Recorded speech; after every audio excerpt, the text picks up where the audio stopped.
Welcome back to part 2 of the SIBO Doctor podcast with Dr. Paul Anderson. And let's jump right back into it.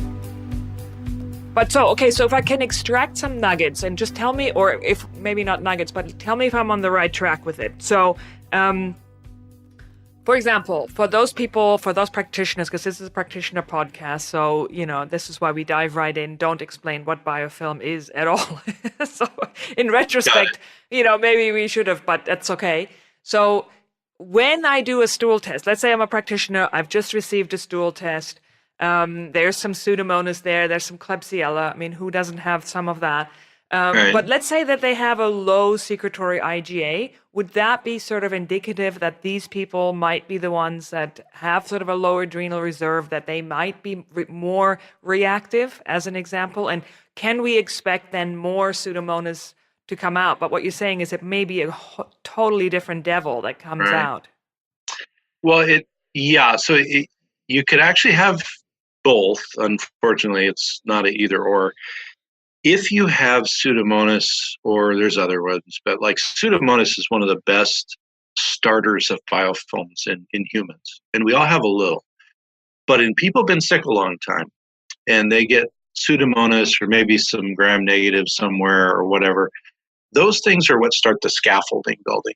And then your other opportunistic things, and what I learned from what I call the real researchers is inside these biofilm hives that they like to call them, you can have a virus and a protozoa and a bacteria and a bunch of other people. They're all talking to each other and sharing DNA. And so they actually become a new organism as a group. So it's sort of like now instead of fighting, with one person, you're now fighting like a whole community that happens to have all intermingled, which is partly why the testing can be bizarre, because you can find, of course, something obvious like a Pseudomonas or a cystic parasite or something. But what you don't know is if they're all working together and then there's like cytomegalovirus or EBV or something that all lives in the gut, you can wind up having them actually trade some DNA and become stronger and more treatment resistant. So the presence of Pseudomonas and other things like, as I said, broader gram-negs, those start the scaffolding, and then the inflammatory response from everybody jumping in makes the scaffolding, it's like a big thick roof. And that's why the stronger agents are there. One of the best things in empirically looking at it is if they've been, as you mentioned, okay, someone's been sick a long time, we kind of assume they're sick enough to have biofilm. What can happen is if you don't have a strong enough agent to get into a real sick biofilm, the others literally bounce off because they're sort of made to, like you take serrapeptidase or, again, our favorite oil of oregano or something, they all break into biofilms. If they're really thick and they've been built by a lot of organisms, those things just aren't there long enough to get in. And so sometimes the lack of response, the next thing we ask is, well, what was used? And when you get to like a Bizthiol, we definitely see the over-the-counter one works to a point, and then that prescription one that's stronger works kind of at a higher point with real sick folk. The other side, though, and you made this point earlier, but I think for practitioners it's important. If this person, either you gave it to them or they come in and they say this, I took some N-acetylcysteine and, oh man, I got headaches or my joints hurt or whatever. That's probably a biofilm opening up in the immune system. And if that happens, we don't go any strong. Like, you don't need to go any stronger. Mm-hmm. Like, I've had people where I just empirically, they said, I've had 2 totally normal stool tests. And they've got all these GI symptoms, and something's got to be in there, right? I said, just take 2 weeks of NAC and then do another one. And almost every time there's stuff coming out that wasn't coming out before, Yeah. Now, a person sick for 20 years, maybe we'd start at the other end. So what about Candida? Because Candida is also a really strong biofilm former. That's what I've learned. Are there different degrees of... And, I know that we do mention labs, we do mention products on this show. So that's one of the reasons I feel comfortable talking about your product. So it's basically or the one that you formulated for priority Yeah. one, is Yeah. I wish it was yours, It's Paul. I their wish it was product. yours. Yeah. Yeah. Yeah. But it's a particular type of bismuth. It's actually Nigella sativa, which some call black cumin and some call black seed, Yeah. and it Yeah. is alpha lipoic acid, right? Yeah. Those three together. Those three together form this like super complex thing that does the job. So there's not really any enzymes in it. And where was I going with that? Like I said, I'm wondering if I need to up the dose of it to Yeah, it could see, be. like, because I think what's your top dose on that particular product? Another thing maybe important for the practitioners to know is I helped synthesize the prescription one first. And so everything was sort of based on that. And so that was the DMPS, bismuth subnitrate, and ALA together. And with that one, sometimes 1 or 2 is plenty. It's that strong, but it might take 4 or 6 weeks before you notice something. Then, because there's so many people in areas where they can't get a compounding pharmacy to make, whatever for them, I thought, well, let's see what we can do in the legal confines of OTC for a supplement company, and that's where we came up with this. So the black cumin or black seed is in there for the purpose of adding another strong biofilm breaker, because I knew the Bisthal was weaker. Okay. So what we've noticed at the clinic is with the prescription one, maybe 1 or 2 or maybe 3 is all you need to get a response eventually. With the OTC one, it might be twice that much. Okay. Like 4 to 6. And here's the thing: if on its own, like NAC or ALA or serrapeptidase or even oregano oil or something like that, if they actually got you a response, it's a weaker biofilm just by definition. So, but how do you differentiate between the fact that it could be die-off and just biofilm stuff? Like, so, like if the symptoms are the same. Yeah, the symptoms are very similar, and normally, again, kind of working backwards through time logically, the people that sort of proved the concept were people that had never had any die-off reactions at all and had clean stool tests and all this. And then suddenly we do this like super strong prescription strength thing and they start having massive cytokine responses and their stool tests are dirty and all this stuff. That's how we figured out there was something other than die-off going on. Right. I don't think you can tell in somebody that you don't know anything about. The only thing I would say is if it's a lower strength biofilm like enzymes do or any of the other stuff that most people think of, and they get that reaction, it's probably a little of both. So I think die-off that we think of is, yes, bugs are dying, but probably biofilms are being opened too. Because most things in the natural world that you give to kill bugs are also biofilm breakers. So they work together. It's when you've done that and nothing happens and you still are looking at a sick person, usually I'll at least try one of these stronger things because it may be just they collected these things long enough. The biofilms are just big and very robust.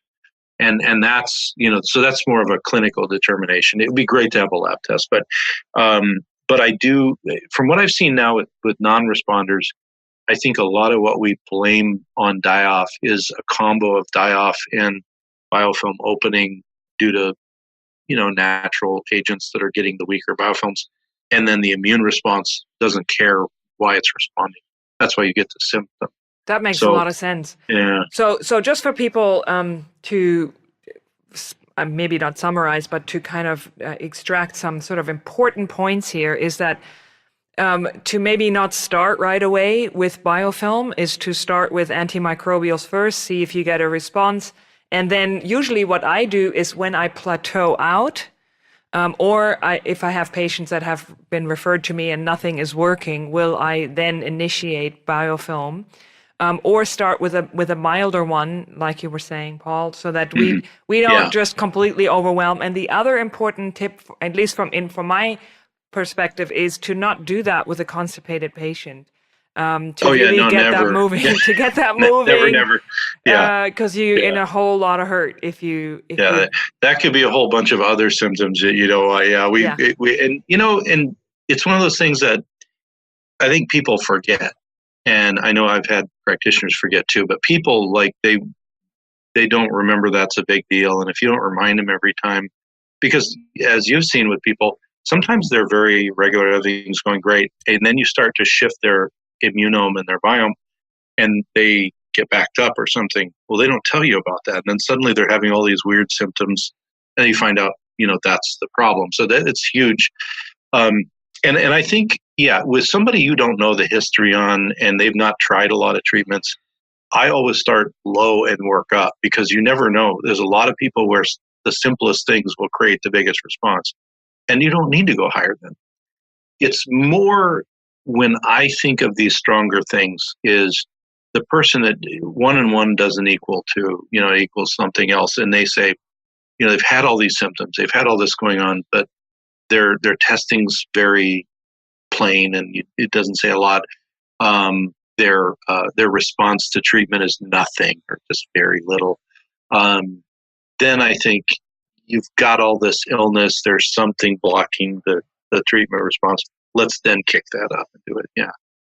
Yeah. So that's excellent. I think it's really, really good advice for practitioners because I know that we all get sort of into ruts. We all have our favorite products and NAC always along with everything. And sometimes people react to NAC because they're sulfur sensitive. That also happens, and that can actually mimic a lot of the biofilm stuff because you can get pins and needles in your hands and in your feet, and you can get headaches. You can get all the same stuff. So it is a bit confusing. So I do recommend that people get more information on the biofilm. You really break it apart in that lecture on your website. But just take home is basically start with your enzymes, NAC, and then work up to these bigger compounds. Some of which is available in America. Sadly, we don't have that yet over the counter here in Australia. But I am compounding it, so it can be done. Okay. So, any last nuggets on biofilm before we move into? I want to kind of go into the yeast and alcohol and aldehyde stuff. So, just really quickly, another resource totally free that you can get. I did an article that summarized all this, or a lot of it, and it's got all the reference, or not all, but most of the references that I used. And the easiest thing to do is just to Google it. So, Google Anderson.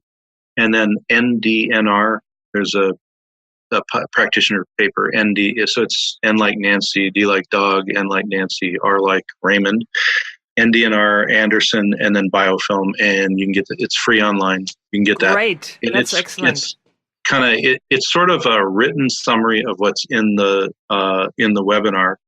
I'm trying to get your business, Paul. I'm trying to have people download your excellent lecture. It's I appreciate that. What I have found is for most, unless a practitioner's done a lot with this, they need both. It's like you can hear something and you think, oh yeah, and then you try with a patient. If it's written down for some people, that works better too. That's true. Why I'm both. That's there. true.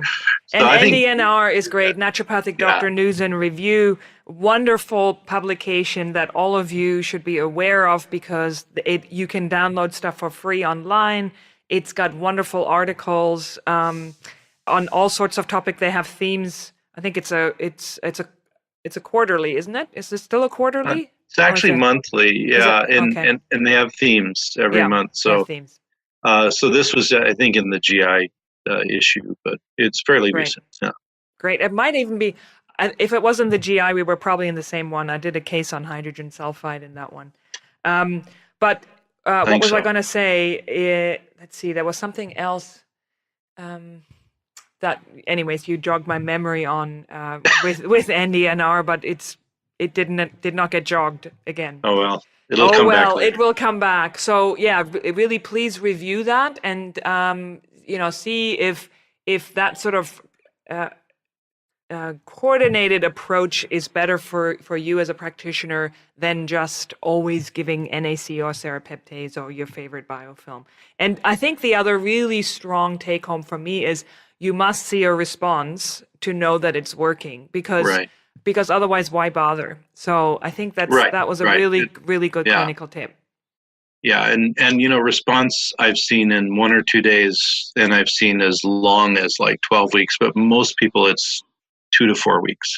So we just tell people, look, let's just do 4 weeks or 6, whatever we think.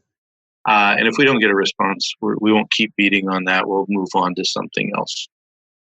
I remember what I was going to say, and that was like, I actually have that written down somewhere in my notes to say that you're the kind of presenter that, you actually have to listen to it a few times to extract all of it, because your brain can't possibly hold it all in one go. That's what I found. It's like you have like such a level of complexity to your thinking that I have to sort of go layer by layer. Because in preparation for this podcast, I listened to it again, and I was just like, oh my God, where was I when I listened to it the first time? So that happens, I think, with that kind of presentation a lot. Yeah, that's a good warning, actually, because I will often talk to people that listen to some webinar, and they'll say, well, you didn't talk about this. And I'd be like, well, I did 10 minutes on that, but they were so overwhelmed with whatever came before it, they forgot it. Exactly. You are famous for your very, very easy very easy to read slides. Yeah. Okay. So moving into another thing that I think you mentioned that was also one of those where was I when he said this moments, when I sort of listened to your methylation lecture again that you did for, I think it was the SIBO Symposium last year in Portland. Or somewhere, You said cell turnover across the entire GIT has a mean of 3 to 9 days per cell turnover. And if there is normal methyl cycle support, right? So we get into these situations where people are just so depleted because they're eating, 5 Brussels sprouts and a chicken breast, and that's all they can eat for a long time because they're so reactive that they become very depleted. And anytime you give them something in regards to methyl support, they just get overmethylated and they react. But I just thought that was a really good nugget to remember, to go with low dose B vitamin support, which is always a bit iffy with SIBO because you can potentially make a problem worse. But I thought that was a good quote. So did you want to say anything about that? Because I have more questions on the this other topic, the yeast and alcohol stuff. I think there's a ton we could say about that, but it becomes a catch-22 because the worse the methyl cycle is going, the slower the GI turnover is. Same with your bone marrow. It's why they have immune problems. Same with your brain function. But the other part of it is, and it was funny, earlier in the week, I was doing a Q&A webinar, and they brought a case that just went on forever. It was one of those cases like you get. And every time they would give the person an active oral B vitamin, they would have all these reactions. And then they had an OAT test. They had all these confirmed. So once I got done reading all of it, the OAT test, basically the punchline of every part of the OAT test was, this person is severely dysbiotic, and there's all kinds of wrong bugs going on. And what happens in these people, and the sicker you are, more it happens, the better the B vitamin that you give them, the more that the dysbiotic bugs will suck that up, and they will metabolize it, and they become stronger and put off more of their poison. So when you see these people that they take an oral B vitamin, it is like symptoms galore, that's just indicative that they have grown so many unusual, organisms that are eating all of their nutrients, before they can actually get in. So it becomes, then you have to build it really slowly, or it doesn't, or you have to kill a lot of that stuff before you actually put a lot of B vitamins in. So I think that's with your tougher cases, it's good to remember that the oral supplements can wind up feeding the wrong guys. Yeah. And then we're in a situation where we have direct damage to at least B12. We know that from SIBO bacteria, and sometimes I find that B12 is actually generally pretty well tolerated when I do supplement that. And then I start with something really like a starter B vitamin, very, very low dose, because Mhm. they still are needing the support for all these different areas. Whole nother topic, Paul. We're gonna don't have time for it in this podcast, but Okay, maybe another let's time. move to the next Let's one. okay. All So right. so here's the thing. This is what like I've just been fascinated with histamine, candida, Yeah, and the aldehyde pathway. Right. So the way yeah. I understand it is that they do share a common detox pathway, well, histamine through HNMT or histamine N-methyltransferase, going through this aldehyde pathway, and also candida generating a lot of aldehydes. hmm Thoughts? Yeah. So that's one of the many ways where stuff that shouldn't be there, like excessive candida or alcohol metabolites or other things, get. Uh, it's like instead of a doubling effect, they have a logarithmic effect on one another. And so if you think about just as simple as possible, like so you've got three ways out for histamine. So there's acetylation, pretty simple, which is what we usually do if we don't know what else to do with histamine because it's simple. Then there's the DAO pathway that your gut uses in other places, and it's a simple pathway, meaning that it uses a little copper and B6 and magnesium and vitamin C, but it's so interfered with in your gut that sometimes you have to do that last. And then the one you mentioned, the HNMT, the histamine N-methyltransferase, is a bunch of steps. And the problem is that the last step that we usually forget is an aldehyde step. So it actually makes histamine aldehyde. Well, you think about it, and you've got like candida making either pure aldehyde or alcohol aldehyde. They have to go through the same place. So if I've reduced all my histamine, and let's say nothing stopped it till here, and then I've got all these other inputs making the aldehydes build up, I'm going to crash here, and instead of having histamine response, now I have aldehyde response, which you're essentially poisoned. You're literally swimming in a chemical you're not supposed to have very much of in your body, and it's a neurotoxin, and it can make everything hurt, but it mostly affects your brain usually. It's like you literally want to just um, you know have someone put you to sleep for a while so it goes away. Um, Is it like a and hangover feeling or like a yeah, kind of like that with it. So not the dehydration part, but actually the toxic part. It's a big toxin.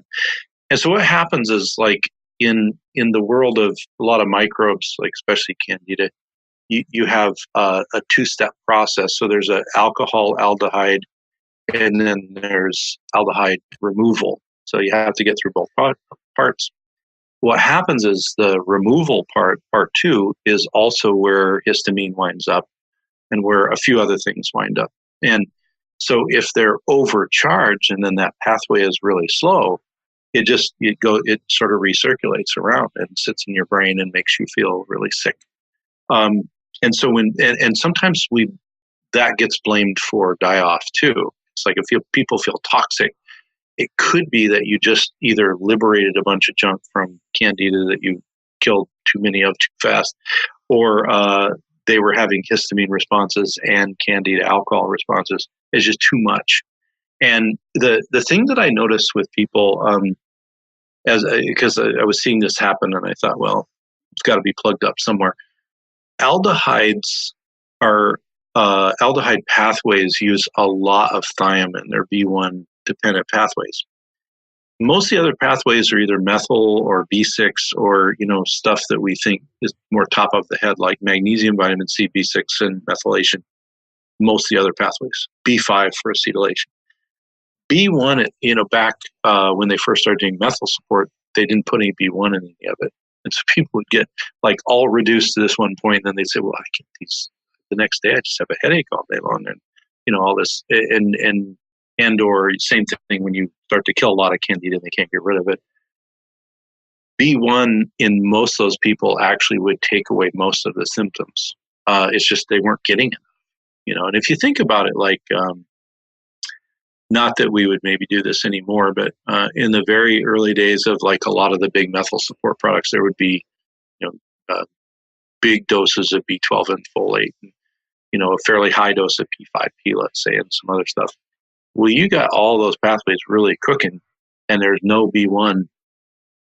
There's a lot of other places we use B1. It just gets stuck, and the person will go from just being a little irritated to being just chemically.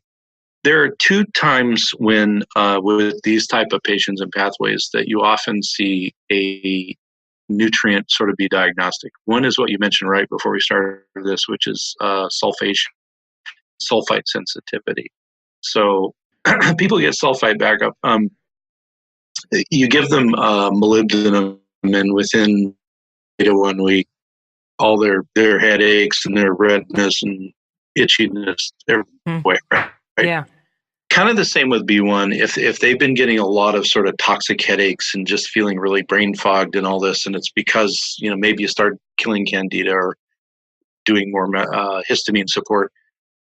B1 is sort of like molybdenum is, as molybdenum is to sulfation, B1 is to aldehyde reduction. So we usually add that.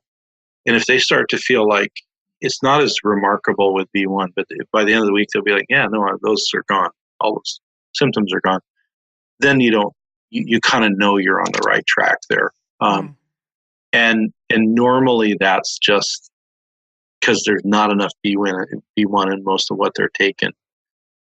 So what are then the supplements or the B vitamins? What we talked about before, that B complexes can really aggravate a patient because of this issue with dysbiosis.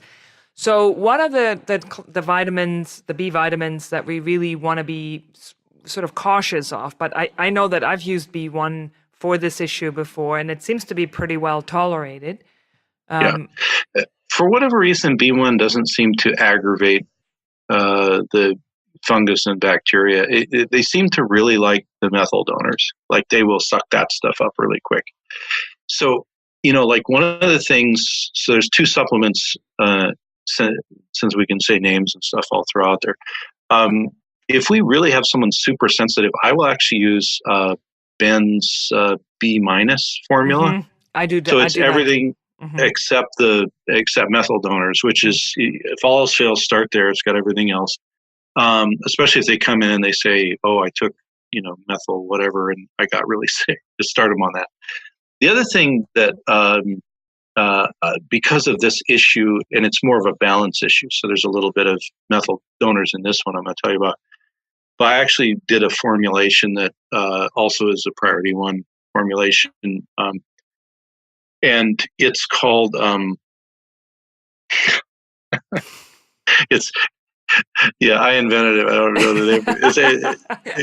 It's oh no, here we go. It's genius. Yeah, it's called Methyl Balance, and I specifically did this based on my misstarts with other formulas.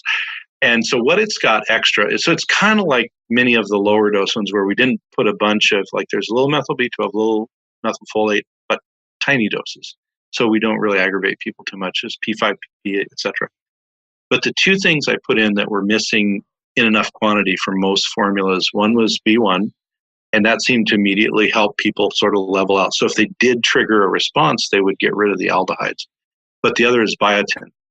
And biotin doesn't tend to aggravate dysbiotic fungus, bacteria, whatever. But biotin is, it's not something people get supplemented a lot. It's not like, it's sort of like active B6. You can have some dietary source, but it's really tough to get like converted. And because it's such a neuroprotectant and it helps with a bunch of other things, that addition seemed to really make a difference. But what I did with it is I just cut the methyl donors way back to like a tonic dose, so they don't aggravate anyone. And we added more of like these reducing things, like the aldehyde support and stuff. And that's why I called it Methyl Balance. And some people like one pill in the sensitive folks. It's enough; they don't aggravate, but it's also enough they get some benefit. So there's that. I haven't tried that one yet, but I do use the B-. B- is Would you is say that really, for like histamine intolerance and MCAS, I mean, I throw the B5 at them. I do all of this other clearing pathways, candida, The thing is, we often see histamine intolerance in our SIBO patients because we have mast cell migration into the gut and we have DAO loss, So there's all kinds of reasons to see histamine intolerance. Do you find like BIV1 be really important or very, very effective? I have just started using it a little bit more because I see so much histamine intolerance. Yeah, in the super sensitive, whether it's histamine or aldehydes or sulfates or we don't know, I usually start with trace minerals, which will not aggravate the bugs, and those are usually low anyway because they're not absorbing them. So that first, then like B1 and trace minerals is sort of like the gateway thing, and then if they're that sensitive, like putting B- on top of it, and then that can help. The other thing is if they tolerate it, you have to find some kind of mast cell stabilizer, some kind of flavonoid that can go. So like there's removal of histamine and then they're stabilizing the mast cell. If they're that sensitive, they have to do both. And what I always tell people is if you've had to be on a low histamine diet for more than 3 months, there's something inside, in addition to the bugs that you've grown, there's something inside that is totally not being requited. And it's usually both histamine breakdown and histamine binding. And so you're swimming in histamine. Yes, we got to get rid of the bugs, but like if you have to be on a low anything diet for more than 3 or 4 months, it means that there's something inside that's just not being met. And you're chemically poisoning yourself. So it's always so fascinating talking to you, Paul. Now, just before we end, tell people how they can find you, your education portal, if there are patients out there. There's always patients listening to these. Are you still accepting patients? Is your clinic accepting patients? Yeah. So I'll go in the order you mentioned. For practitioners, the website you can just go to consultdra.com. The full name is Consult Dr. Anderson, but either URL works. And there's a lot. Our web guy went through with me, and we made a large amount of stuff free, actually. So if you want to search, there's a lot of papers I've written and blog posts and stuff about these. Someone will write in and ask me a question. I'll write it up and put it on there. And there's over 200 of those, and those are free to the whole world. Oh, fantastic. And I can tell you it cost me money to have it coded that way, but it's now free. And then there are webinars that are mostly for practitioners in there, and there's other stuff. So Consult Dr. Anderson or Consult DRA is the way to there. In Seattle, we have a clinic called Advanced Medical Therapies. And on Facebook, you just search Advanced Medical Therapies, you find it, and there'll be a link to the website, or you can go to advancedmedicaltherapies.com. And because I'm gone so much, and for reasons of just people keeping track of patients, I have doctors that work with me there, and we meet about the patients every week. And so we do accept new patients there. They generally don't see me in person, but I'm involved sort of like a ghost in their machine. So, but we all work together. We've got a couple of doctors and some other practitioners there that I work with on everyone. All right. Well, it's been an absolute pleasure, and I'm sure that, I have so many more questions, but for the sake of people listening, they can't listen to that much. We just have to invite you back to it. And I really hope that we see each other again at some other conference. It's always great to catch up, and I really appreciate your time with us here today. Thank you so much for having me, and good morning. Isn't it morning there where you're at? It's 11:36 in the morning. It's a beautiful day tomorrow for you. It's good to know tomorrow's going to be good for us. Tomorrow is still around. Mm-hmm. Yeah. Right now, it still is anyway. All right. Okay. Well, have a good day then.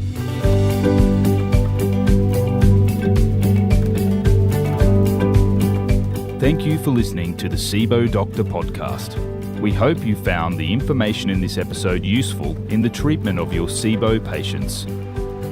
Thanks to our sponsors, SIBOtest.com, a breath testing service with easy online ordering, and Quintron, maker of outstanding breath testing equipment. Tune in again for another episode of the SIBO Doctor Podcast. Thanks again for listening.